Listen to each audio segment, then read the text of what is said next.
So the purpose of this program, Dr. Carter came to the Student Government Association, and I'm a senator for the Student Government Association. My name is Connor Graham, and he asked for us to create a program where our students who come from various backgrounds, various school systems, and why did they choose Francis Marion? Is it because of the funding their school received? Is it because they maybe didn't have a lot of technology? And so basically just a program so we can talk about K through 12 funding in South Carolina, and specifically Florence County and our surrounding counties. So the format for today, we will have a panel. They have a few questions to answer, and then we will take questions from our audience. If you would like to ask a question, please write them on a note card. Find anyone in a blue shirt and khakis, and you can write your question down. And then they will be handed to our moderator. Our moderator today is Dr. Erica James. She is a professor here at Francis Marion. She's a professor of psychology. Dr. Erica James earned her Bachelor of Science in Psychology from the College of Charleston in Charleston, South Carolina. She went on to study in the area of clinical counseling psychology. She later earned her Master's of Science in Applied Psychology from Francis Marion University. Dr. James completed her doctorate internship at the Counseling and Human Development Center at the University of South Carolina in Columbia. As a part of her doctoral training in counseling psychology, also from the University of Georgia. Her research interests include depression and anxiety and help-seeking attitudes among minority groups. She also has a special interest in help-seeking behaviors and attitudes among African American women in mental health service. Utilization of college students. Dr. Erica James has a special interest in gender studies, career development, assessment, and mentorship for minority students pursuing higher education. Can we please welcome Dr. Erica James? I would like to introduce you all to our panelists for this afternoon. First, we have Dr. Tracy Meetze-Holcombe. Dr. Meetze-Holcombe graduated from Francis Marion University with a BS in elementary education in 1998. She then taught 5th grade in Marion County. Dr. Holcombe later completed an MED in instructional accommodation from her alma mater in 2001. Furthering her career, she received a PhD in elementary education in 2006 from the University of South Carolina. Dr. Holcombe began her career at Francis Marion University as an instructor in 2005, and she is currently the Dean of Education. Please welcome Dr. Tracy Meetze-Holcombe.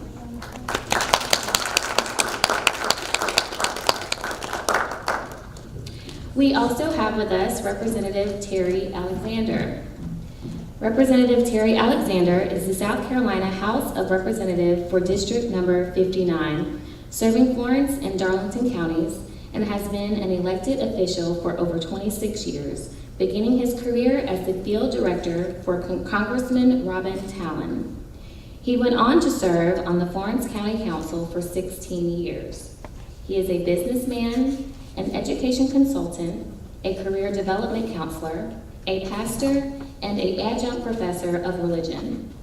He received an associate's degree from Durham Business College, his Bachelor of Arts from Francis Marion University, and his Master of Divinity, degree from Howard University, and an honorary Doctor of Humane Letters degree.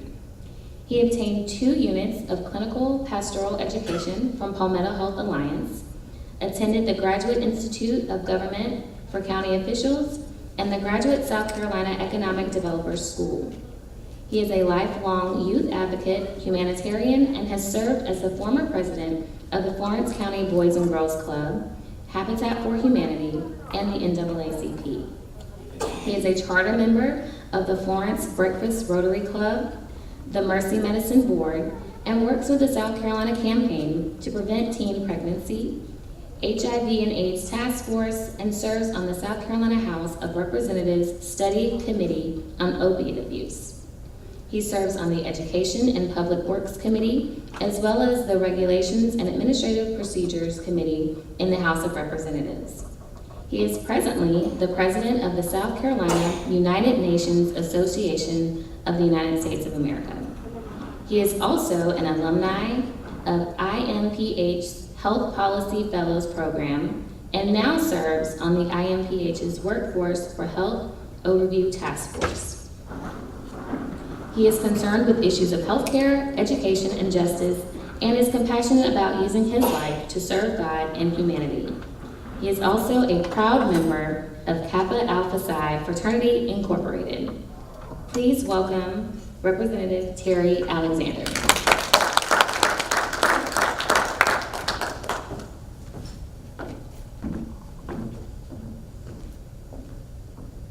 Joining us also is Mr. Kent Caudle. Did I pronounce that right? Okay, wonderful. Mr. Caudle joined Palmetto Commercial Real Estate in early 2007. Mr. Caudle is a native of Florence and has spent the last 30 years in private business. He began his professional career in the truck rental and leasing industry and eventually became the president of Florence Leasing Corporation, an affiliate of the National Truck Leasing System, where he served on the board of directors representing over 150 affiliate companies.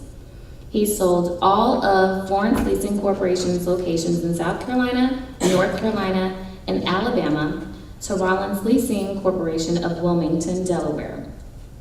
Following a one-year commitment to Rollins, he started Labor Services Incorporated, a full-service staffing firm. After 12 years, Kent merged Labor Services with Diverse Co. Integrated Services of Spartanburg, South Carolina, where he served as regional vice president. He began investing in real estate and development in 1984 and has been involved in numerous real estate partnerships. Mr. Caudle graduated from Southside High School and attended Francis Marion College, majoring in business management. An active outdoorsman, Kent resides in Florence with his wife, Carolyn. They have 2 married daughters and 1 son. Kent has served on the Board of Trustees of the King's Academy and the Board of Trustees of Florence School District 1. The Caudle family is a member of the First Presbyterian Church. Kent has spent his entire life in Florence. He is also active in the Kiwanis Club of Florence and served for 9 years on the Florence County Economic Development Partnership Board. Kent currently serves as a board member of the PD Land Trust, the Civic Center Commission, and as chairman of Florence County Council. Please welcome Mr. Kent Caudle.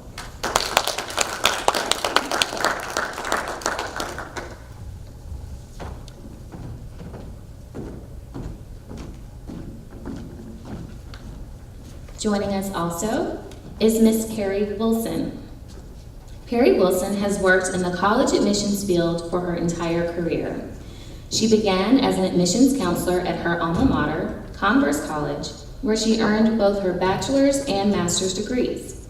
She served as the director of admissions at Grinnell University, Florence Darlington Technical College, Coker College, and recently retired as director of admissions at Francis Marion University. Her career spanned almost 40 years in college admissions, where she has always been passionate about assisting high school students in finding the college that best fits his or her individual needs. She continues to work part-time as a consultant to the Office of Admissions at Francis Marion University. Please welcome Ms. Perry Wilson.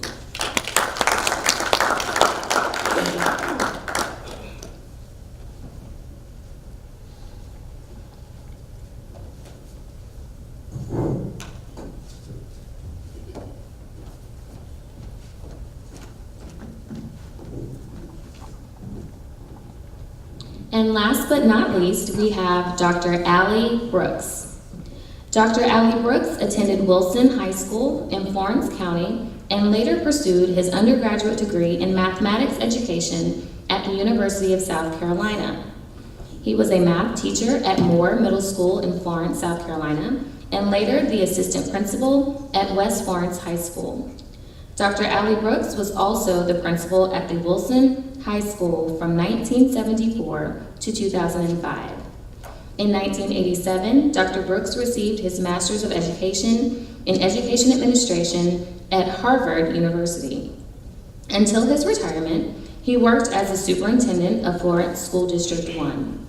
Dr. Brooks is a former member of the Educational Committee of the Greater Florence Chamber of Commerce and the Board of Directors of Francis Marion University Foundation. Dr. Brooks is married to Barbara Edie Brooks, and they have 3 children and 3 grandchildren. Please welcome Dr. Allie Brooks.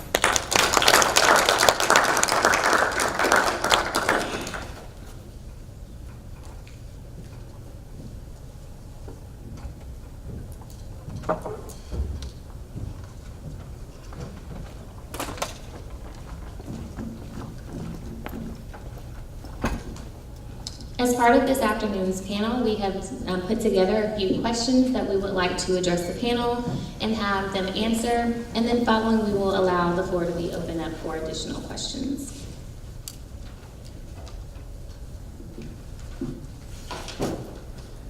Dr. Meetze, we'll start with you, and anyone on the panel who would like to chime in following, please do so. Our first question is, what role do you play in South Carolina's education system? And in your opinion, how does our K-12 system in Florence compare with neighboring states or other South Carolina counties? Here at Francis Marion, we prepare pre-service teachers who, of course, folks who want to become teachers.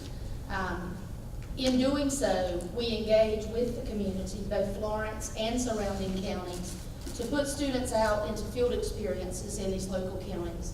The difference in the counties that we serve and counties from other areas in our state, we do have large pockets of poverty here. That is not synonymous with underachievement. That is not synonymous with kids that can't learn. It simply means that we do more many times with a lot less. Would anyone else like to answer on our panel? Well, my role, I guess, presently right now I serve on the South Carolina Education and Public Works Committee, and that particular committee kind of oversees the educational process that we have here in South Carolina. I presently serve on the Higher Ed Committee, even though a lot of the K-12 information comes to our full committee, but our emphasis is, my emphasis is on higher ed relative to that committee. There's various ways that we can compare schools and school districts throughout the state. But there's a state report card that will be available this November.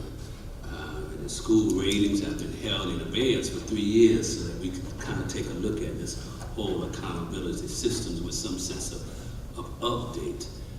But we do have, I do have the responsibility of looking at our educational systems, whether they're in poverty areas or whether they're in those areas where incomes are extremely high or taxes and revenues, if you will, are extremely high.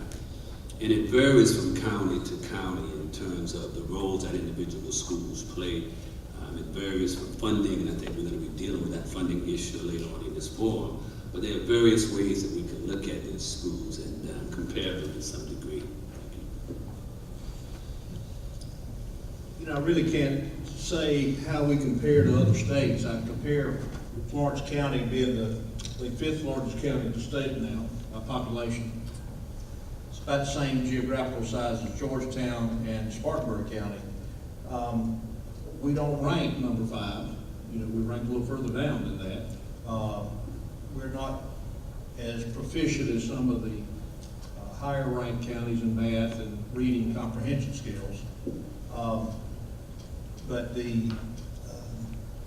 think we also don't rank very high in teacher pay. Teacher pay is somewhat less in Florence County. I think there's no magic button here that we can mash to. Until I'm in Florence County, I said mash a button, right? So, that's what we do now. We mash potatoes. So I don't know there's a magic answer for all of this. Some children, whether they're impoverished or not, are going to get it. I don't care where they are. They're going to get it because they want it. They have that drive. I think it starts in the home, mainly. I don't know what we can do about that. Funding-wise, we about, in Florence County, there's several different taxing districts, but we pay an average of 73% of our property tax we pay in for schools. And then we send it to Terry in Columbia, and they decide per student how much it goes back as they collect it all in Columbia. There are some things that we can improve on. In Florence County, I know when I was on the school board serving with Dr. Brooks, they had a building plan in place that we were very supportive of. You know, I don't think you get all your education out of the textbooks or the building. But we had a plan that we supported, and it was going quite well, I thought. You can't cure all those ails. You can't go 20, 30 years without doing anything to facilities and expect to catch up overnight. I think all schools ought to have the technology that they need today, and that changes on an hourly basis. I mean, you buy a computer today, it's outdated tomorrow, it's upgraded tomorrow. And that's how they learn now. And it's kind of difficult for a guy my age who didn't have a computer at all, you know, in school, and they just pick it up like it's nothing to it. But there are opportunities out there, challenges. Leadership plays a major role in that, and accountability. Absolutely. So you touched on issues with funding, and we talked about taxes and distribution. But what role do you believe private funding or fundraising plays in for our individual schools? And what can schools within impoverished areas do to raise more money or receive more funding from their schools, aside from the taxes? And anyone can answer. Okay.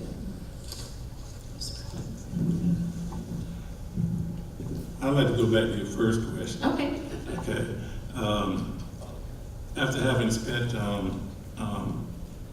more than 47 years in the K through 12 education system in Florence particularly, my role now is that of being a consultant. My wife and I mentor and tutor elementary students Monday through Thursday every week, and we enjoy that.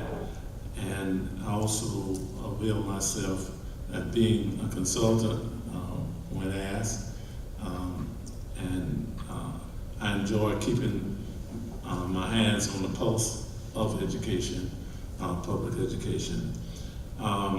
As far as how does the K system in Florence compare with neighboring states and other South Carolina counties, I would just say, rather than comparing Florence School District 1 particularly with any other district, I would say that we are certainly very, very proud of our early childhood system here in Florence School District 1. And there are many reasons for its success.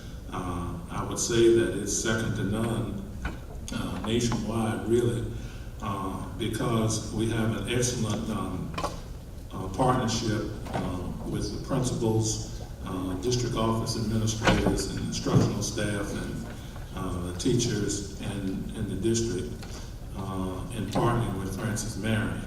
And this isn't something that just now started. It started with Dr. Smith, and it continues under Dr. Carter.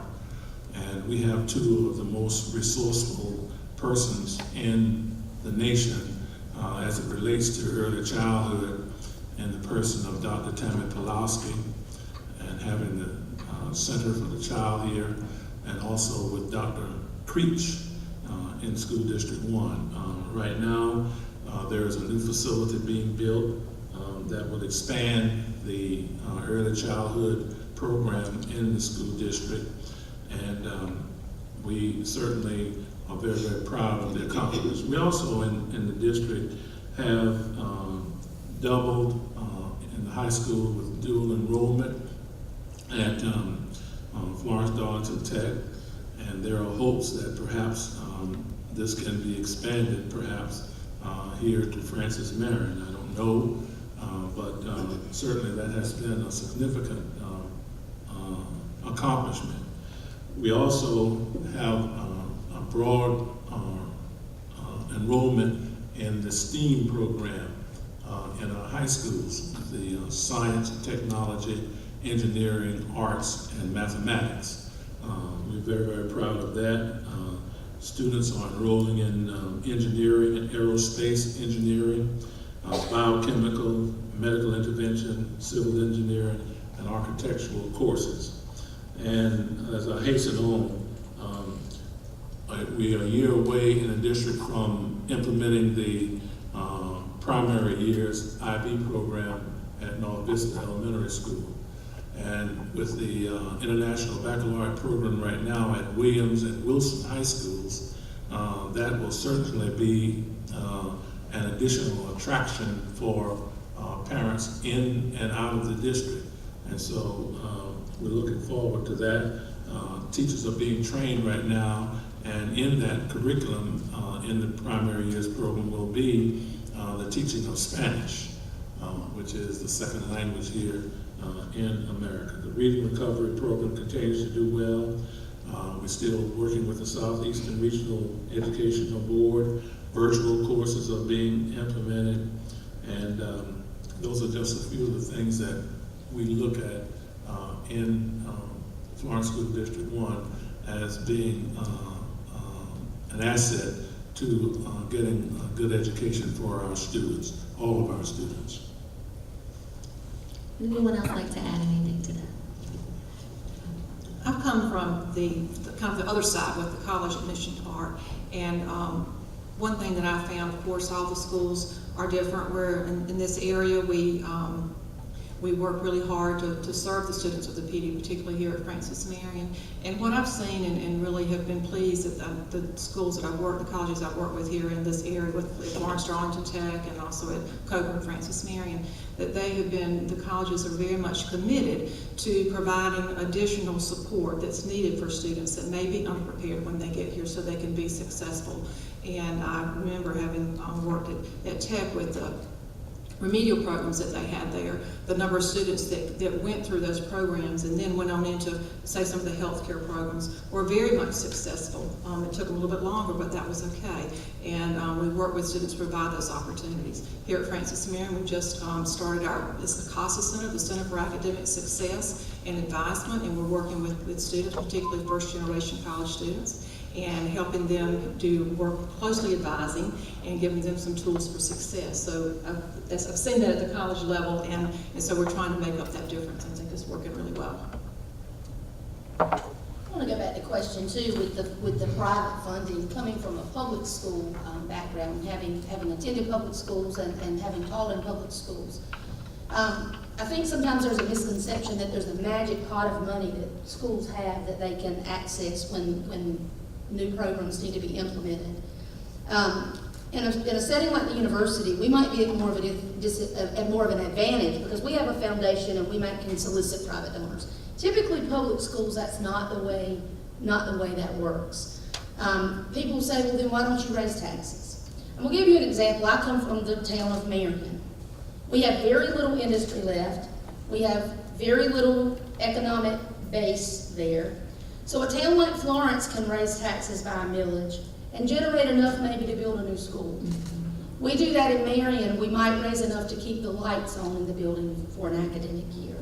So we have local rural districts. There used to be a pot of money called, or there still is a pot of money, the EIA funds. Those used to be for innovative programs in public schools.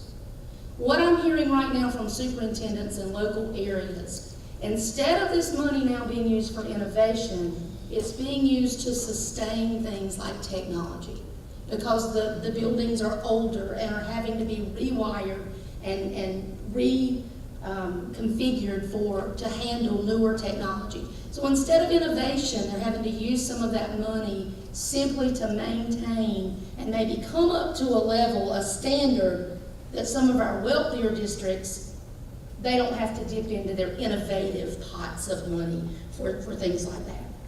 People say, why don't you write grants? Let's use a district like Latta or Hannah-Pamplico. There's nobody to write a grant. They already have a superintendent or an assistant superintendent wearing 4 or 5 or 6 hats. That's where universities, we're a regional university. I think that is the mission of a regional university in our state. Many of my faculty partner with local public schools in these rural counties to help them write grants and get initiatives off the ground. I've got a faculty member right now working with Marlborough County with reading instruction and helping those teachers develop a data room so that they get the training they need to learn to move students. A wealthier district might have a pot of money to provide for that professional development, whereas a district like Marlborough is relying on service from our university to help sustain that. Yeah, let me kind of piggyback on what the lady just mentioned in terms of the school systems. And you don't have to go outside of Florence County to see the differences in the funding purposes of the monies in those particular areas. Right now in Florence County, we have 5 school districts, and all of them receive different amounts of monies from their local entities. As been mentioned, if there is no industry there, then there is no real tax base to draw from. So the students suffer, the community suffers, and because of that, we have a lot of kids not able to go because they just do not have the background to make that happen. And again, that's when Francis Marion comes in with their innovations and their willingness and their ability to go outside of this campus and start creating opportunities for not only students, but also for teachers in particular areas. When we get into this funding component, I think we really need to take a look at how school districts are funded and where the money is going and what needs to happen in order to make educational funding more equitable. Right now, there are some disparities based on where you live. And not only from county to county, but in certain counties. When you go to Timorsville, when you go to Lake City, when you go to Pamplico, when you go to Johnsonville, all of those receive a different level of funding based on their industries which exist in communities. And somehow we are serious about educating every child, not just child in our communities, but we are serious about creating a workforce in this state that is, none to nothing. Then we are going to have to look at how we fund. And that's talked about in the State House, and that's all we do, just talk about it. We're really making any serious moves in that regard. And we really have to take a look at how our school districts are being funded. And I don't want to put Representative Alexander on the spot, but I do want to also bring to light that base student costs and funding based on that in this state. School districts are funded, every student is funded the same amount of money, regardless if you're from Timorsville, Marion, or whether you're a school in Richland County. So that gets into that equitable funding. How is that formula, how could that be adjusted? And that's the very difficult task that these guys have. And you can talk more about that process, but that's a very difficult Could I speak process. to that? It used to be that each district was funded based on the property tax that individual district collected, okay? Higher industrial, higher residential population, it brought in more money, and every school in Richland County, for example, same size as Florence School District 1, get twice the money per student that they got in the Florence School District. That has changed. Terry and his brotherhood gentlemen up there and ladies, they equalized that, which it should have been done. Student in Hampton County is worth the same amount as one in Florence County, and that's the way it should have been done. As far as county council is concerned, what our role is for economic development is to attract and number one, retain existing industry. Last year we had $785 million in new announcements of new money being spent in industry. All but one of those was a local industry expanding. Okay, GE, it was Otis, it was Reese Foods, McCall Farms, Ingram Lumber Company.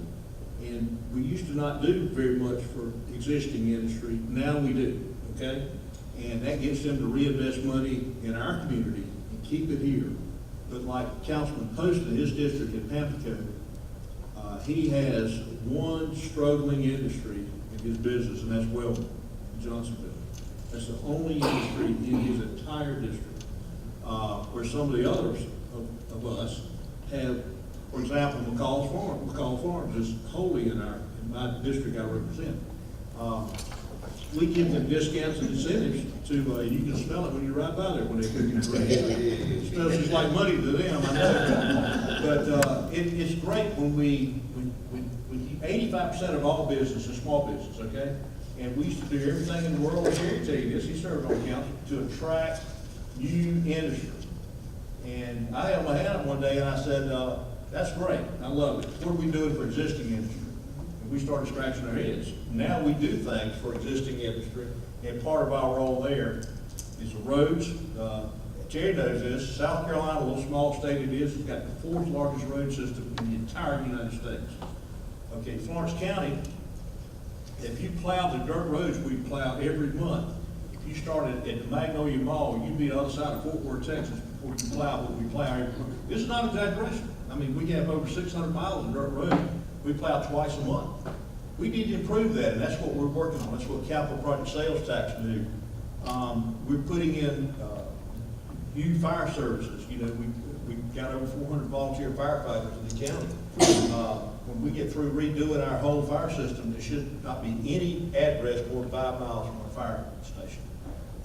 We have to equip those people with the proper equipment, safety equipment, to fight and preserve life and property. Water and sewer. Florence County owns no water and sewer systems anymore, but we invest in local communities to help them.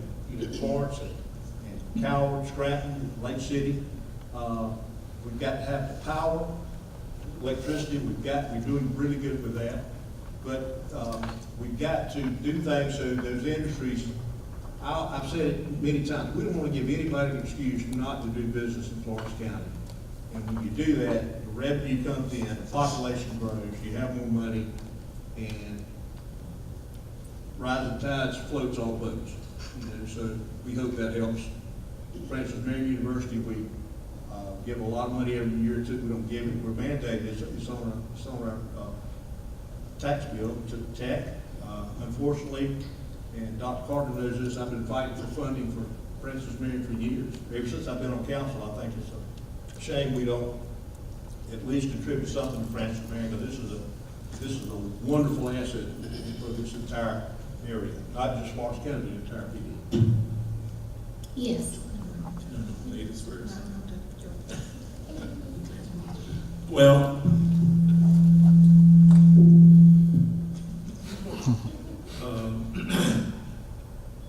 in 2014, our Supreme Court in the state tried to address what was commonly referred to as the Caudle theme in terms of education.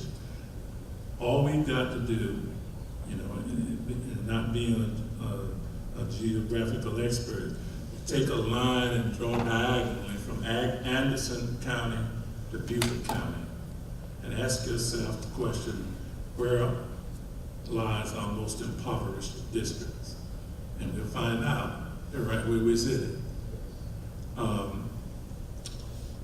Unfortunately, perhaps the legislators have been let off the hook with the decision about trying to bring equity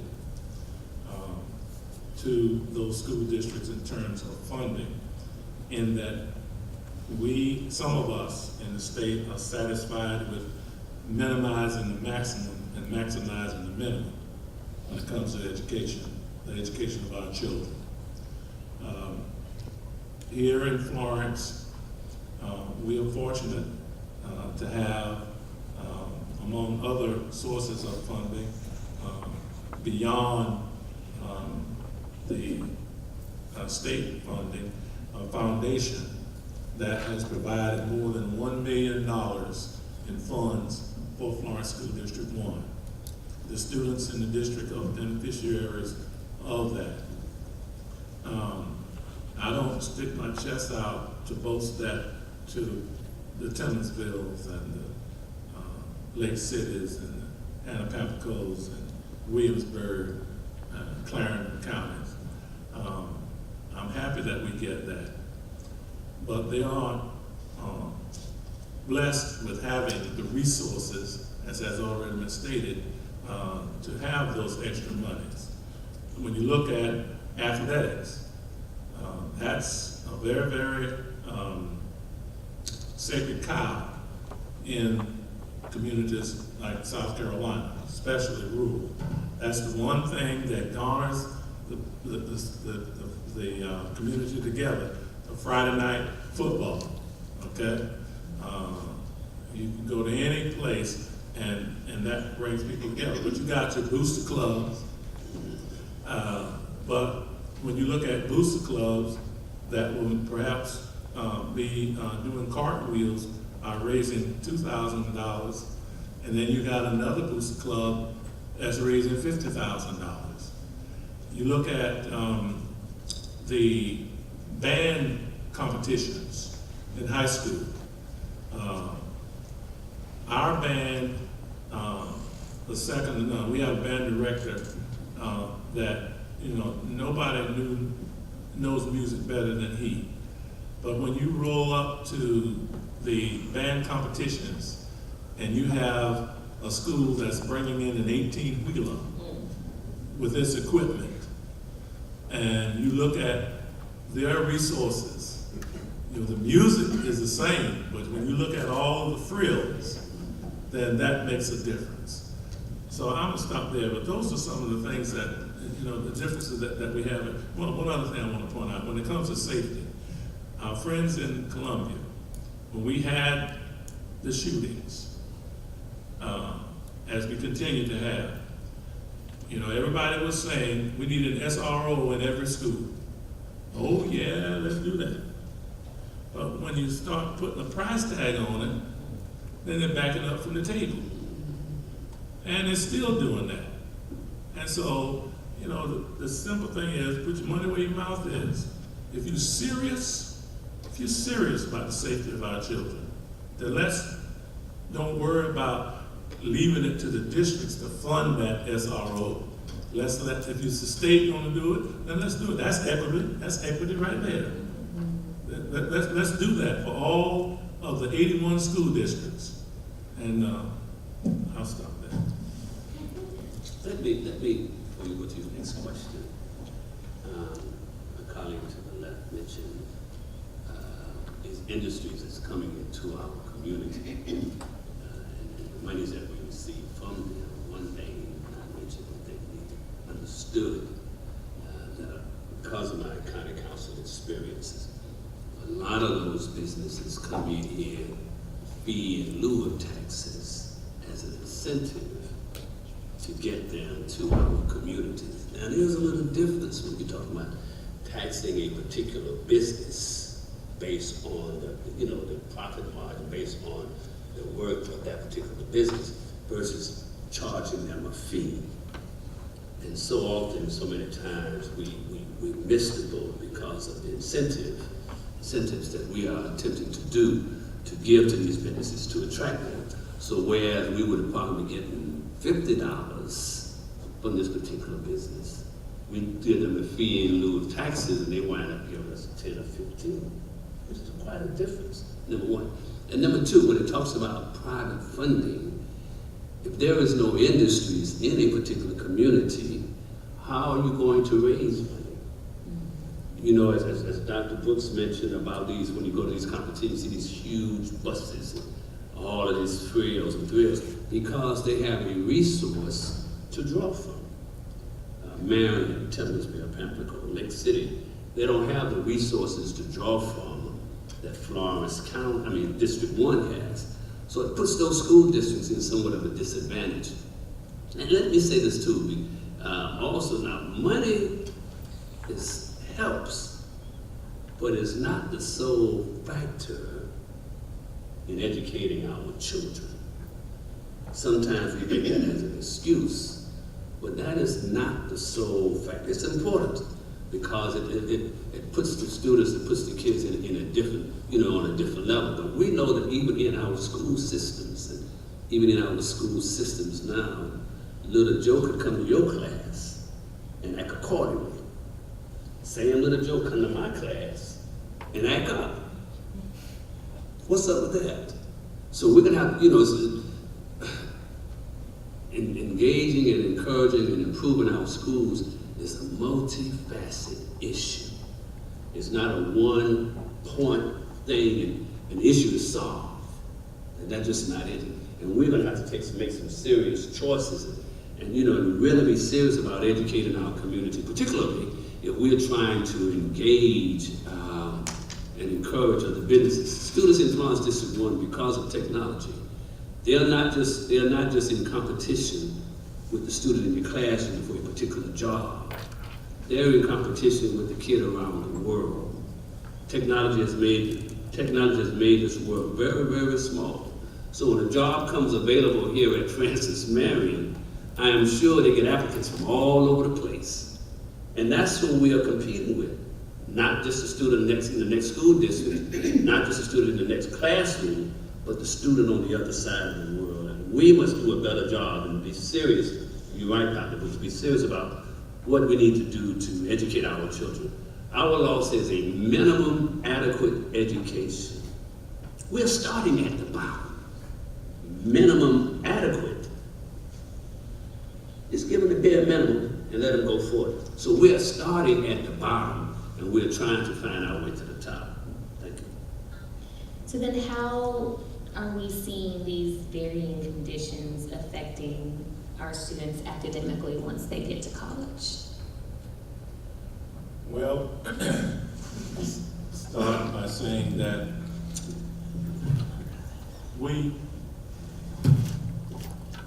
money is not the only thing that Representative Alexander is correct. But I tell you one thing, if you got money, that translates to resources right quickly. That translates into attracting the best of the best in terms of teachers, in terms of other employees. But more importantly, when we look at curriculum, funding, curriculum offerings is in direct proportion to the courses, the curriculums are in direct proportion to the success of a student in college. A high school that does not offer calculus puts that student at a great disadvantage when you go into some of these colleges and universities and not having been exposed to any of the algorithms, the language.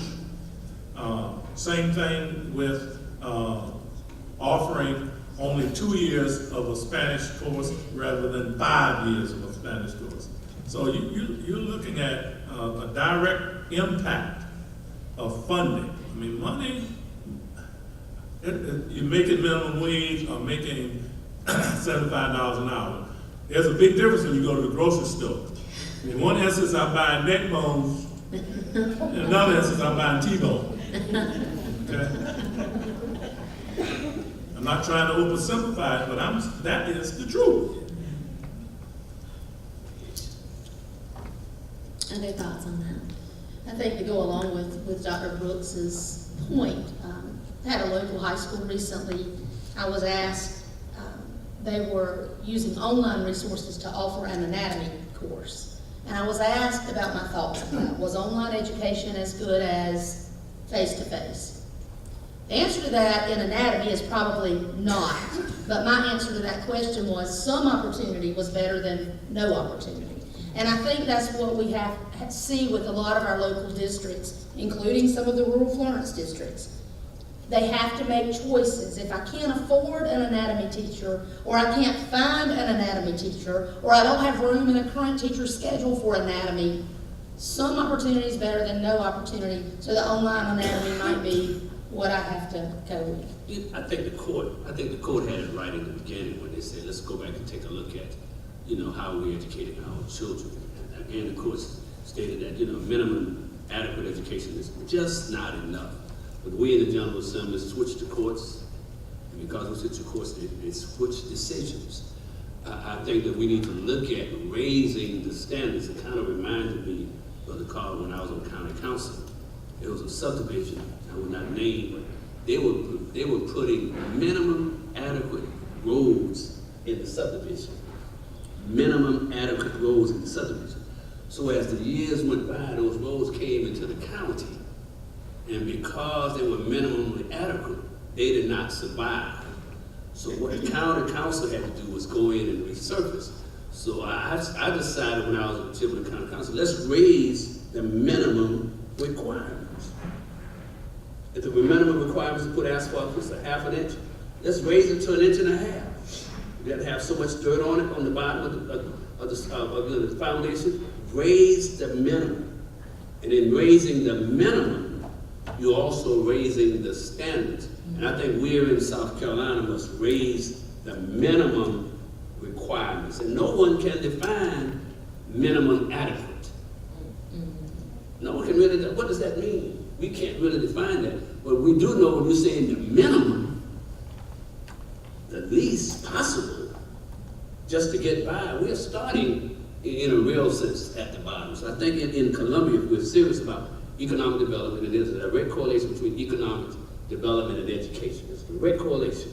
When you see those individuals with these businesses in the communities, you have a good quality education. But where these businesses and industries do not exist, back on 95 Caudle, you will find out that education is at a minimum because they don't have the resources, as you said, don't have the resources to bring that educational level up to standard, basically.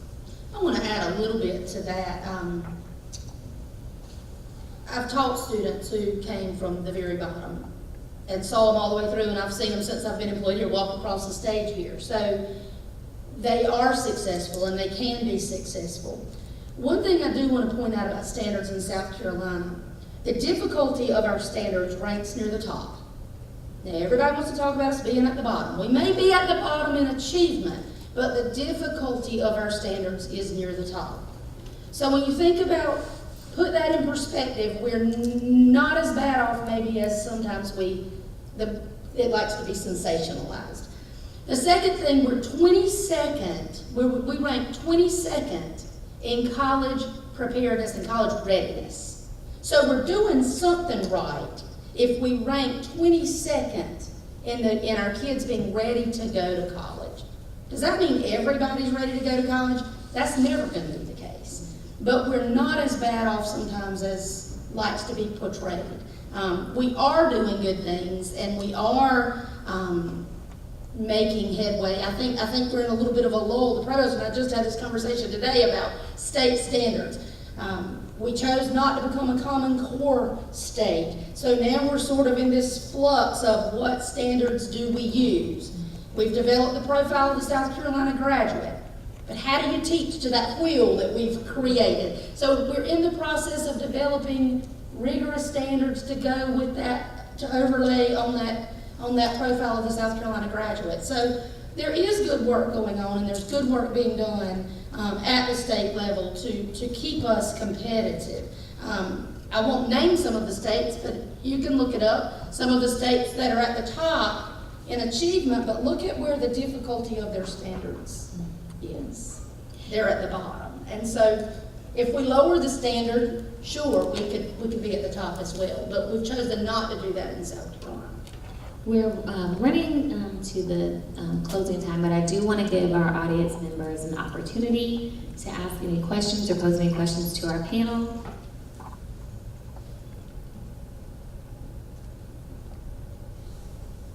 Yes.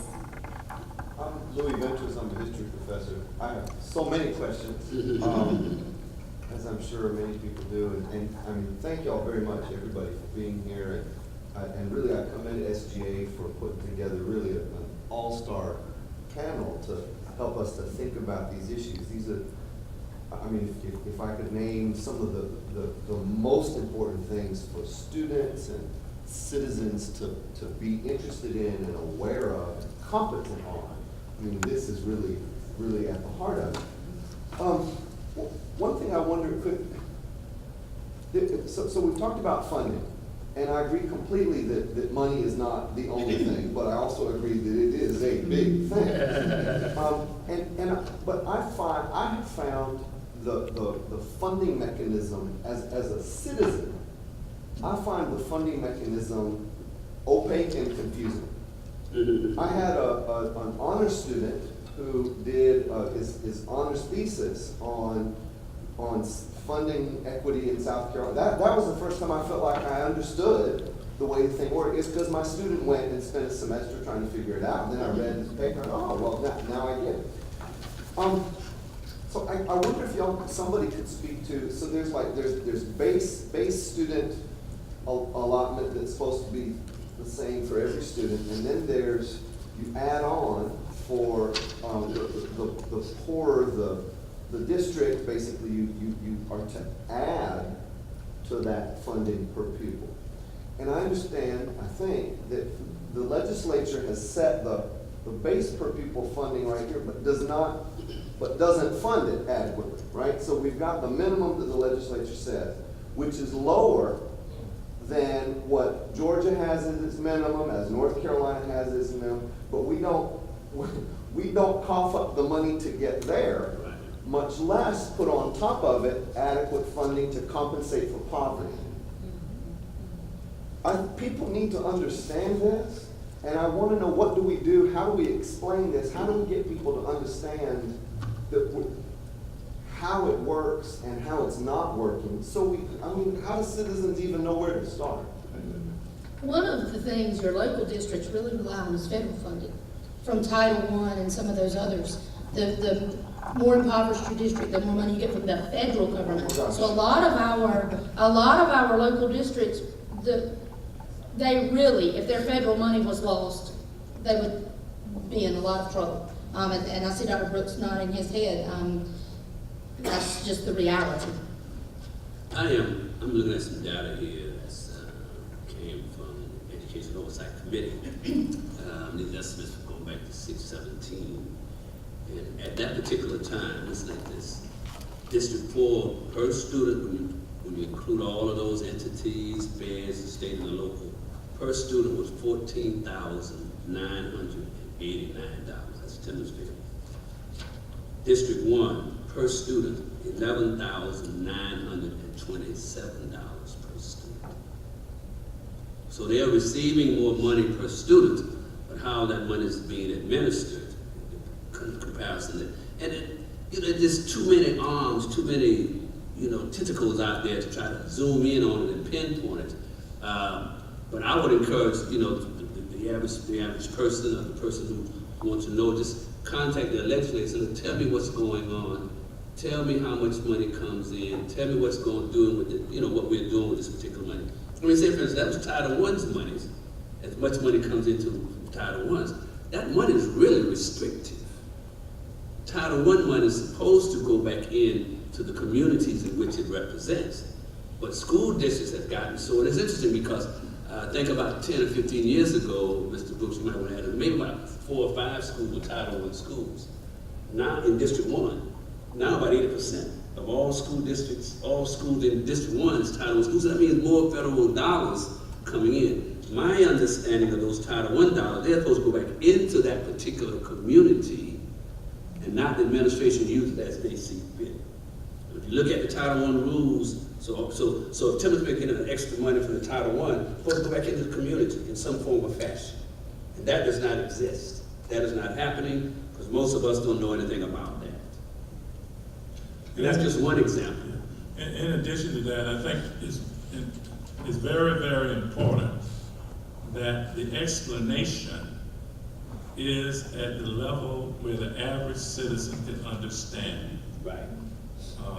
When you start talking about base student costs and the poverty index, that kind of thing, I think the easier the language is, and we need to do it, have visuals so that people can look at graphs and see how the collection rate, you can have a certain amount of millage, and you can have other funding, but you have collection rates that have an impact on how much money a district gets also. It is very complicated. You are very correct.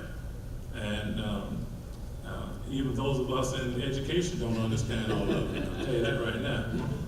Or they understand it from district to district.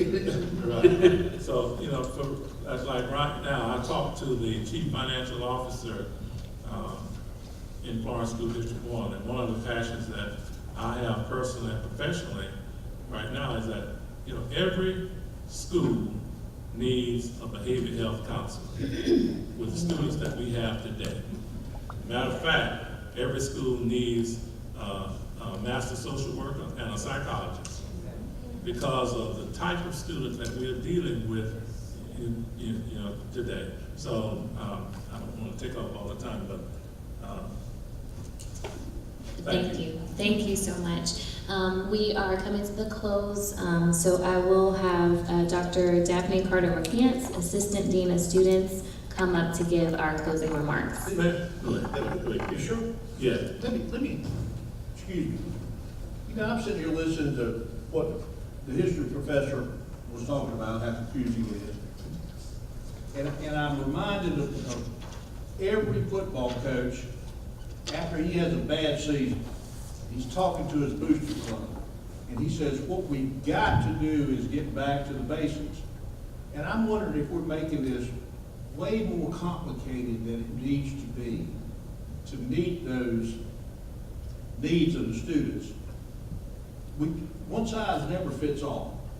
And I'm just wondering if we've made this thing way too complicated. You know, I'm thinking vocational schools. Everybody can't be a rocket scientist or a brain surgeon like Terry, but, or a college president. You know, we need those, but or college professors. Somebody needs to be able to work on the refrigerator and air conditioning. And it is it's no shame in that. I mean, it's an admirable profession, and some are better at it than others. And those who want to do very good at it.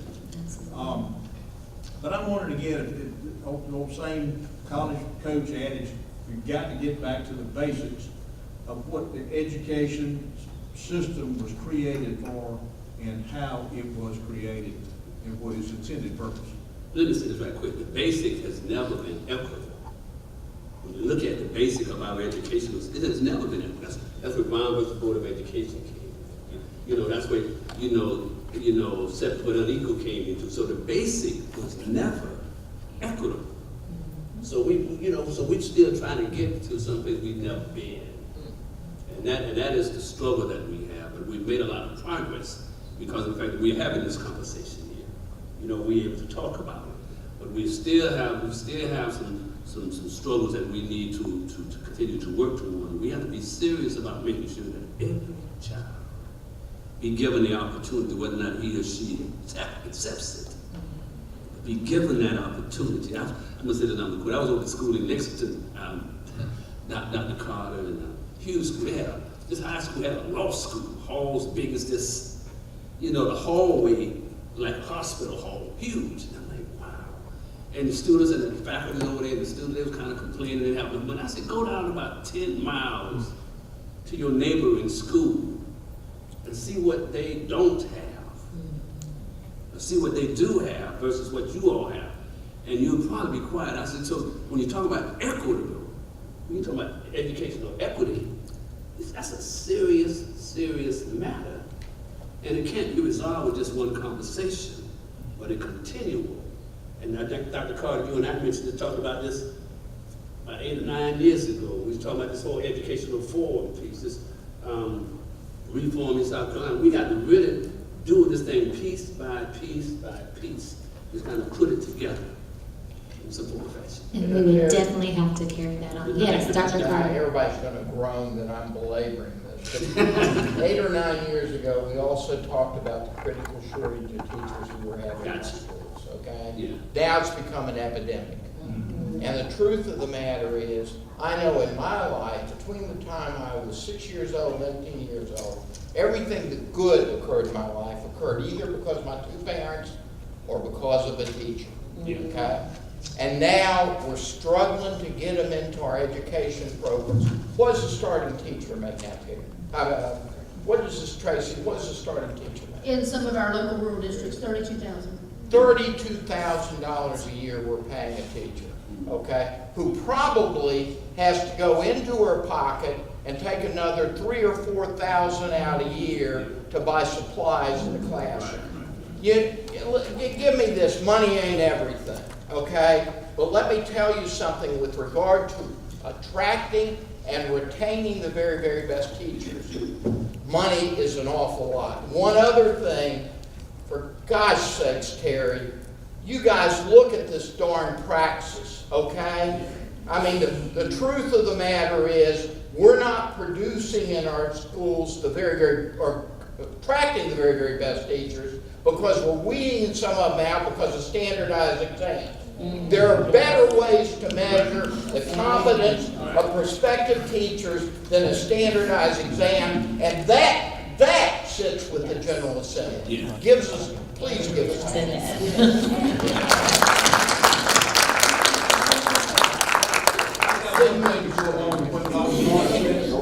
Well, we would like to continue this discussion during our reception, or we can do this in a more intimate forum. So right now, we will go ahead and have Dr. Carter McCants give our closing remarks. We could go on, we could extend this, it's never enough time, but we hope that we can have another panel to You have need to this hear discussion. this one point. Oh, yes. Okay, you can have your 1 point in 60 Positive seconds. thing. With the No Child Left Behind having been replaced now with the Every Student Succeeds Act, okay? And one of the good things about it is that the testing results for students has been set aside, where we look at the low-performing students and see how they're doing. In this district,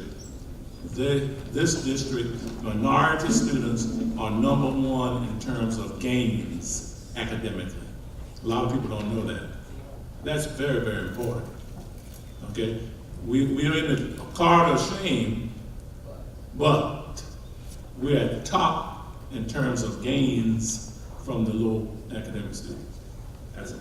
And another good feature, I'm going to be quiet. Less than 1% of all teachers in America is African American. Less than 1%. Less than 1%. Let's give our panel a round of applause, everyone.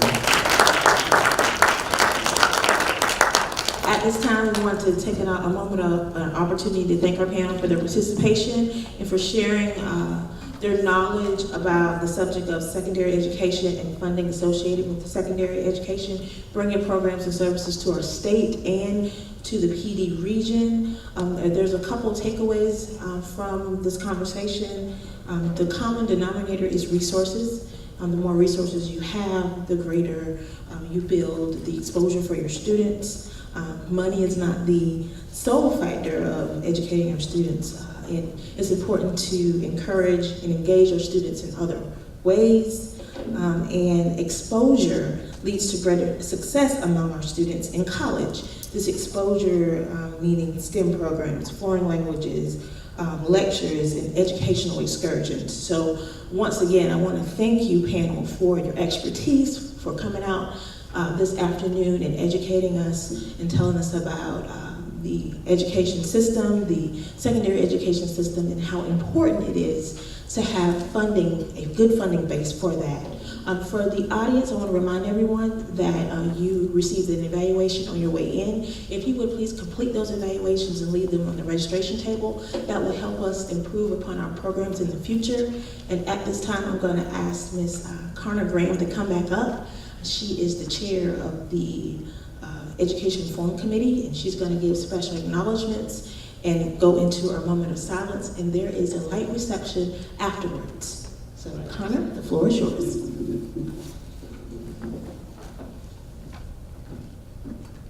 Could we give our panelists another round of applause, please?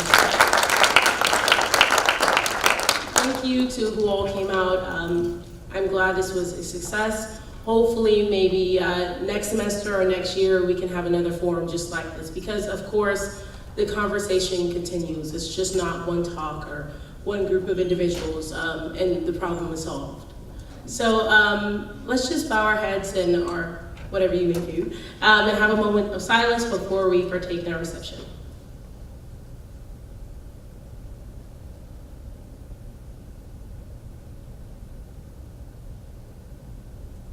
Okay, thank you. I would like to thank the committee who put together this beautiful panel, our panelists, of course, Dr. Carter, thank you so much for giving us this idea and opening this conversation.